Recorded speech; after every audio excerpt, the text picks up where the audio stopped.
don't we just start our own brand? I don't have to ask myself for permission because we can just show it off. And so that was the genesis of, hey, we can start our own brand. There's a really cool idea. My boss is awesome. He was super stoked about it.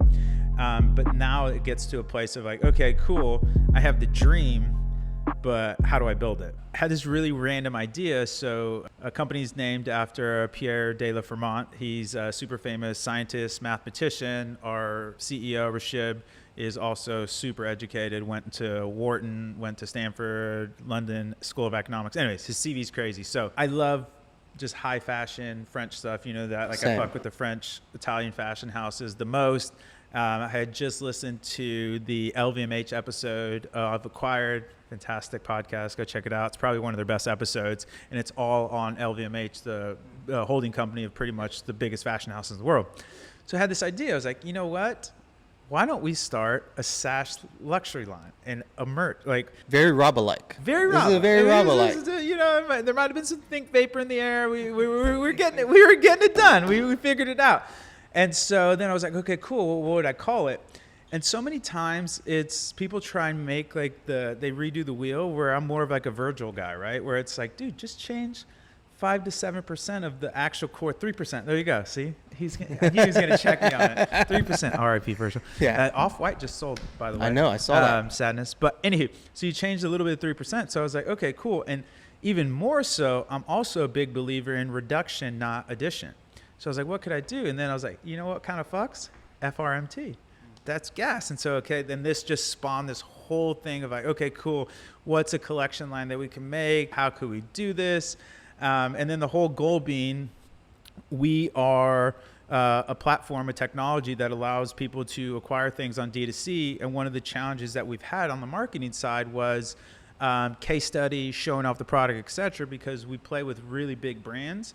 And really big brands are very much so kind of the Intel style, Andy Grove, only the paranoid survive. So it's like, even though like we have a brand that's doing 68% plus first order subscriptions, spending $3 million a month, like real money. Yeah. But they're like, you will never tell anybody that you work with us. That, you know what I mean? So it's like, okay, cool. What's a way that we can get around that?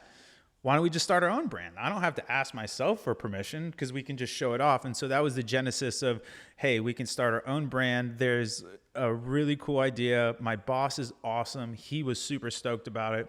But now it gets to a place of like, okay, cool. I have the dream, but how do I build it? The idea here is you want to launch a luxury fashion line. I want to build for a SaaS luxury company. Not even for a SaaS company. That's how it's going to fund us.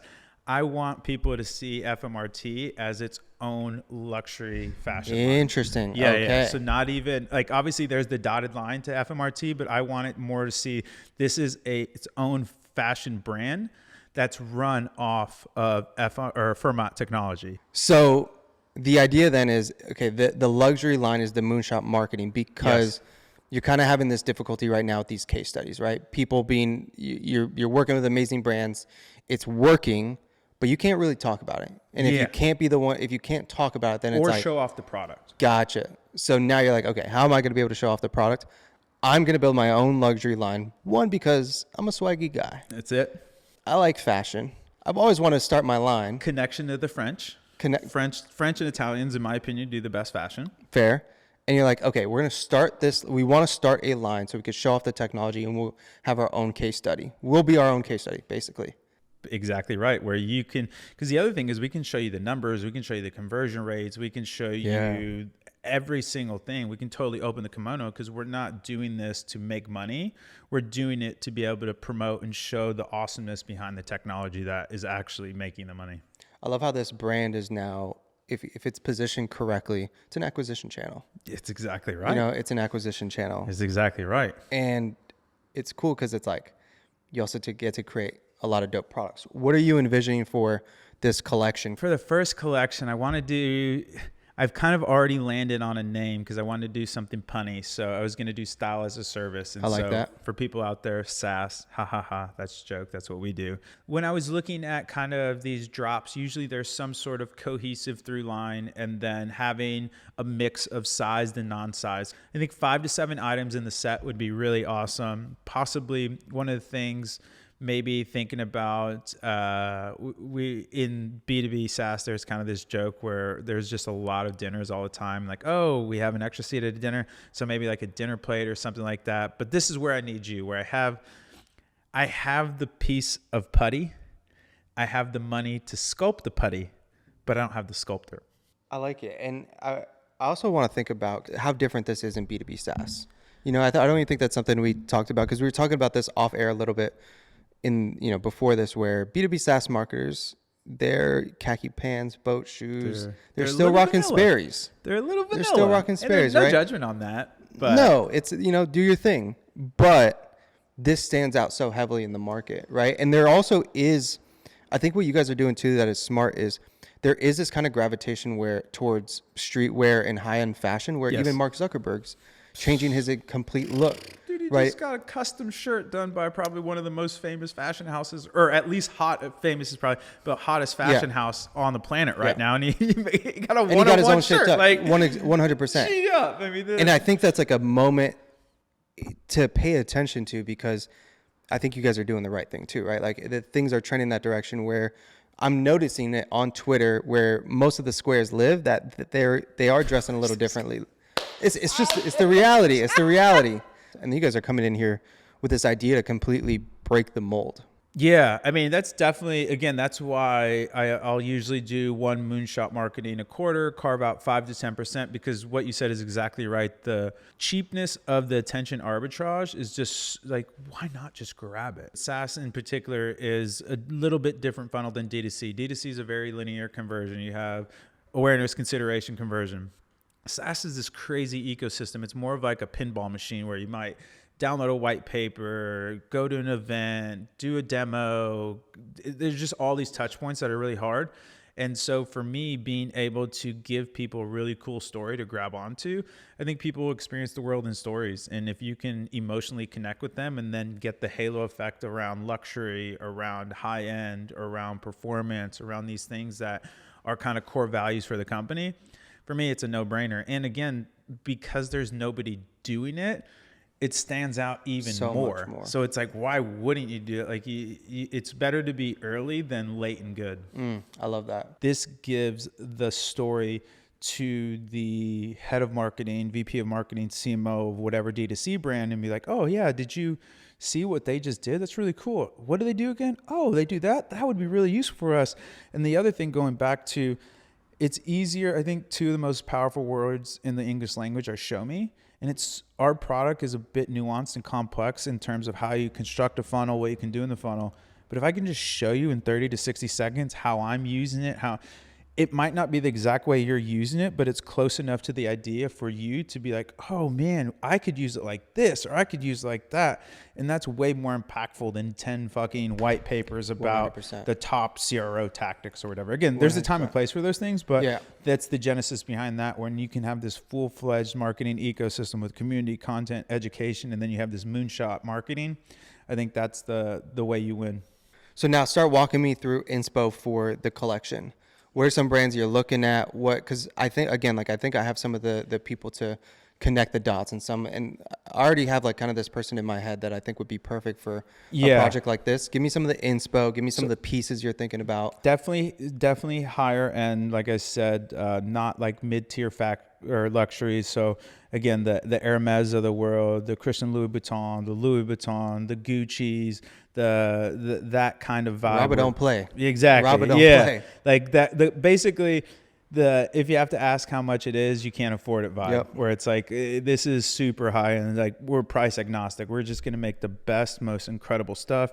You tell me how much it costs, and I'll pay it. That's kind of the vibe I'm looking for. But I also need somebody that is rooted in the marketing and the branding that can guide me, because I will say that I get crazy. And sometimes crazy is great, but crazy is like a laser. And if you diffuse the crazy too much, it's not as impactful. But if you really concentrate the crazy, you can cut through steel. I love it. Okay. So the person I'm thinking, I'm sure you've seen him online, et cetera, is Oren. Is that that would be my number one pick. 100%. So, and the reason I do this is, if there's anything because I have some things I'm spinning up in the background, And anytime I got a question related to high-end fashion, into, yo, I'm telling you, I'll text him at like 7 a.m. like, yo, what about this garment? 30 seconds later, I got a response with a link, right? It's the perfect person for it. I'm going to intro y'all today because I think he is the perfect person to take kind of, you have this putty that you need to have molded and turned into this collection. I think he's the perfect person for that. We'll get that connected today. We'll start sharing the vision, or you start sharing your vision with him. And I think he could really bring it to reality. Done. I'll spin up a Notion project. You get the call on the books, and let's jam. Easy. The next thing I want to start brainstorming about is, okay, marketing, growth. Yep. What are you thinking there? Because I'm thinking about, one, I'm in Austin, you're in Austin, thinking about a launch party, making people see the product in person. I don't hate a party, you know. That's what I'm saying. You're a party guy. And again, this would actually dovetail really nicely with trying to show off the product, because we can actually do QR codes or NFC tags or something like that for the funnels to be able to be purchased at a pre-launch party or something like that on mobile. I like that. I love the idea of a pre-launch Some party. influencer seating as well. Oh, my excuse to just get some product. Of course. Hey, really, that's what it is. Can I be one of, one of? Shoot or shoot. That's shoot what I'm saying. Shoot. Yeah. I mean, that's you and OJ's domain. So yeah, I definitely want to do some influencer seeding. And again, like I want to think of this like agnostic of FRMT. Like FRMT is the technology underpinning all the success, but let's run it like you and I started just a high-end factory fashion brand that will just take it to the moon. I think the party's going to be the key aspect. Like, so everybody at the party could kind of see the product, see FRMT and buy in the works. Yeah. Because again, I think we should do some sort of limited run. Because one, like, yes, we got money, we raised a boatload of money, but also I can't spend $1 bazillion on a moonshot marketing. Like I said, I do like 5 to 10%. So I think, and it would also, I feel, bring more exclusivity and allure if we had like a really small run. And I'm even thinking like more of the budget goes to the actual product. Make the product 10 out of 10. That's two peas in the pod. Because if we do the influencer seeding right, and they see the product, they see how dope it is, they see how beautiful it is, you leverage me, you leverage Oren, you leverage all these individuals that are going to be a part of the project. I don't see how, again, like talking about the brands that you're inspired by, I don't see how this fails. Dude, I mean, don't jinx it. Don't jinx it. You're right. Commentator You're right. curse. You're right. Christmas. But yeah, I think that if I'm thinking of budget allocation, I really want to spend the bulk of it on making sure it's just incredibly insane quality product. I think we should even go as far as maybe looking into, especially if we do a really limited run, I want us to think about not just the product, but the whole experience end to end, because that's where I think real luxury is, where there's that Coco Chanel line where luxury begins where necessity ends. So let's talk next steps. So on my end, on your end, I'm thinking you got to start putting together a mood board, huh? Yeah, I think I need to do mood board. I got to get you guys budget, give you kind of some inspo products, inspo brands. And then I think from there, that should be enough meat on the bone that you guys can start cooking. Sweet. On my end, I'm going to call Oren. I'm going to try to get a call on the books. I want you to brain dump to him. I want you to show the mood board. I want you to kind of give him everything. Yes. And then I'll start piecing together a little bit with you, like an influencer strategy, how we're thinking about some of the growth, some of the landing pages, email, etc. Dude, you're the D2C funnel king. Let's do this. And we'll start putting this together. And then we'll come back next week and start really laying the groundwork to get this off the ground. I love it, baby. With it? Dream, build, launch. Let's do it. Let's do it.